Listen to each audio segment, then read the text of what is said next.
The one thing Donald Trump understood that I don't think Democrats actually want to understand is that use the bully pulpit. Donald Trump used the bully pulpit for evil, quite honestly. So why the hell aren't Democrats using it relentlessly to do good? Well, that's because a lot of the policies that are sneaking by or not getting implemented, rather. Let me correct myself, Rebecca, because you said it. What good is electing this president? Those two distinguished senators now from the state of Georgia. We did our part. We got them elected. What good is all that for them to just go up there and then all of the people who love them make excuses when they don't do anything? Now, we wanted to start the episode to give you guys the good thing that Joe Biden did, which was to call them Neanderthals. Good. Right. But we got some serious problems here. And some of the serious problems include the lack of delivering on promises. And there is an urgency of right now because people need $15 an hour right now. Hell, they needed it 15 years ago. People need these $2,000 checks right now. They don't need all of this equivocation and all this triangulating. There's a whole nother story we're going to get to. My problem is this.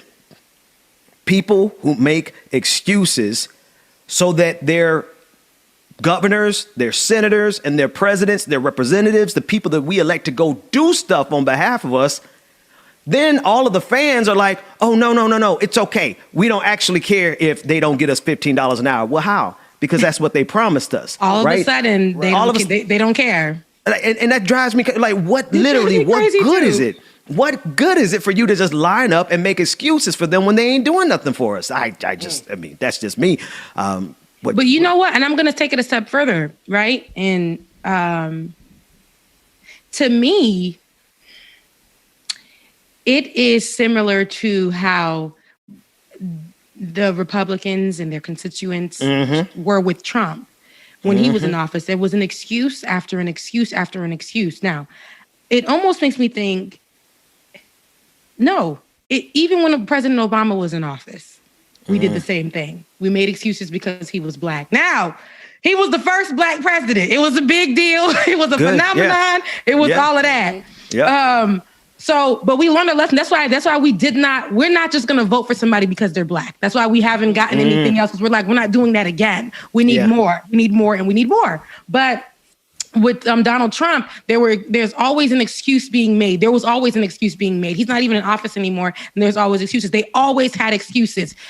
Like literally. Yeah. Like the people ran up at the Capitol and these people made excuses. Who did they blame? Of course, it was Black Lives Matter. But we have about to call him Donald Trump. But I feel like this is the same thing that we are seeing for the people and Joe Biden. And I hate to say it, but this is culty. This is culty. Yeah. And you guys have an excuse for everything.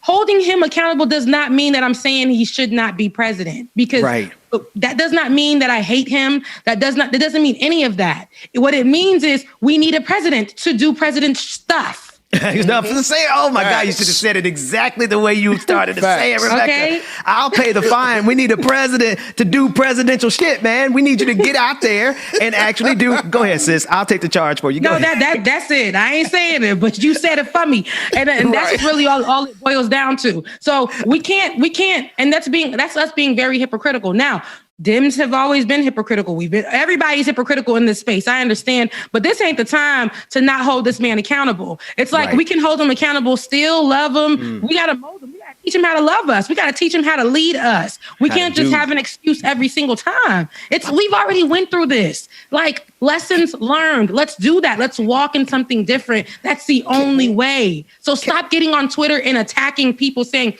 like with Kamala, somebody wrote me to something I wrote about a week ago saying, where is she? Like, I really want to know where she is. And, like, you are our vice president. Like, again, we put you in this position because we thought you was going to do work. Now, you are not the most, I don't like you and your policies, like in your history, but we got you in this position. You said you were going to do something.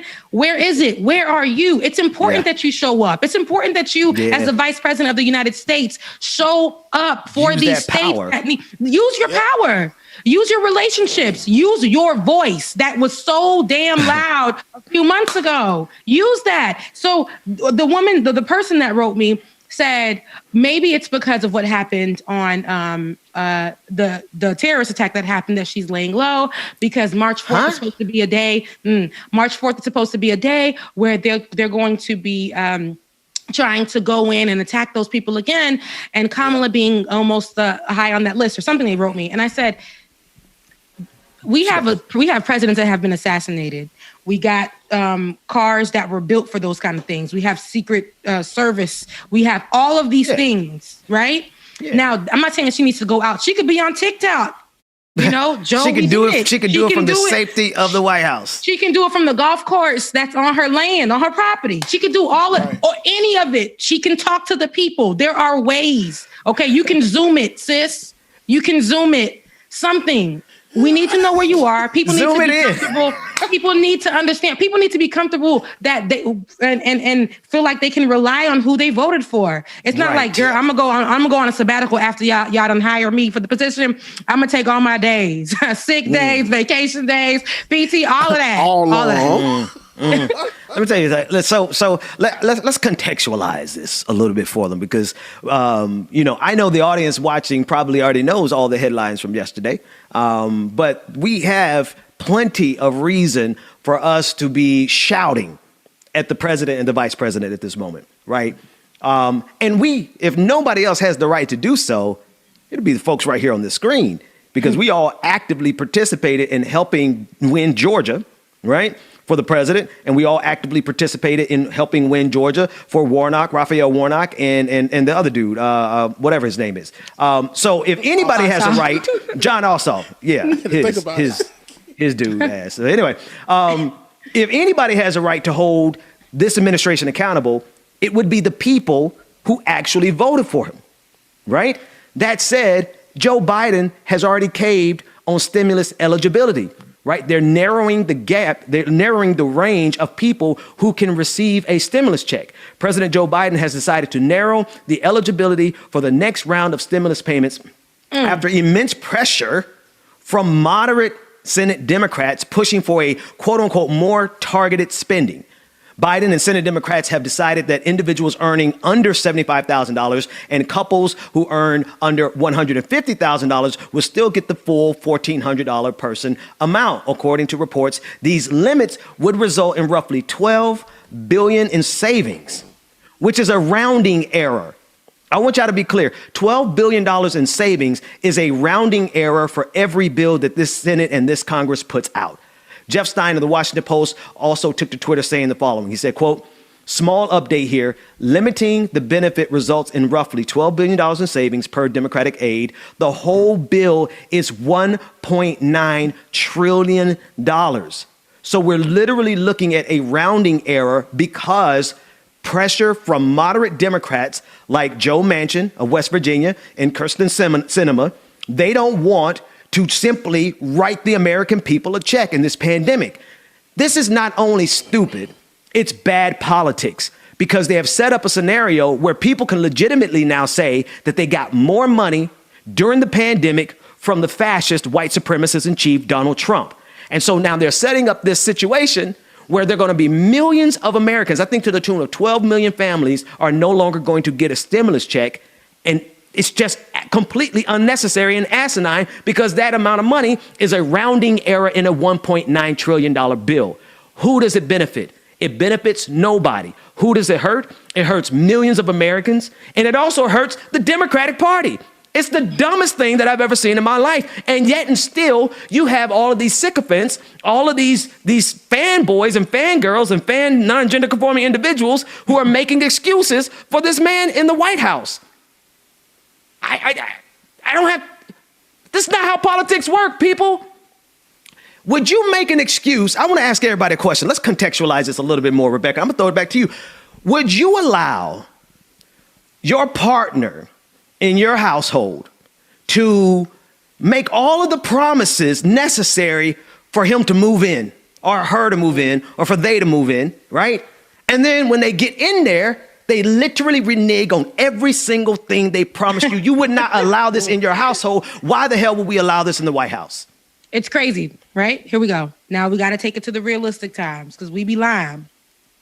We would be like, You make some excuses, wouldn't you? You make some excuses. Your family's getting involved, and you're like, mind your business. It's my home. I'm going to check them. You try to check them. You give them some of the rules. You lay it down. You tell them this is how it's supposed to be. You let them slide a little bit. Then you get frustrated, right? Because you got to hold them accountable. You're holding them accountable in your home. You're keeping home in home. And, when you get out, you try to make excuses for them. But then it comes to a point where now you're going to explode and you're going to kick him out. His stuff is going to be at the door. He got to go stay with his mama because you're not doing it. But let's start now because we've learned before. It's one of those things. We knew what toxic was and we've seen it in two forms. And I'm not to say I have to go back to President Obama because what we did was just love him because he was Black. And yes, and I loved his attitude and I love his wife. I love all that. It looked good. But there were things that we didn't hold him accountable for because of what it looked like. And then we had Donald Trump, who literally did all the worst things in the world, and had people making excuses for him and saying, oh my gosh, this is just how he is. And he's a superstar. So he's going to walk in that. We made excuses that created more of a monster. Yes. Created so much more of a monster. And the breakup is so bad and toxic that people don't want to let go. Now we're here. We've been through toxic situations already, guys. Let's move on. Let's change it. There is no excuse for us to try to do the same thing with Joe Biden. Joe Biden is somebody who was already in the White House. Come on. Okay? He already knows how to move. So we cannot keep giving him excuses. We can't. He has to stand in that. He has to move like a president. He has to move like a president. But the thing is, honestly, if we really do an analysis of this, he's doing exactly what he wants to do.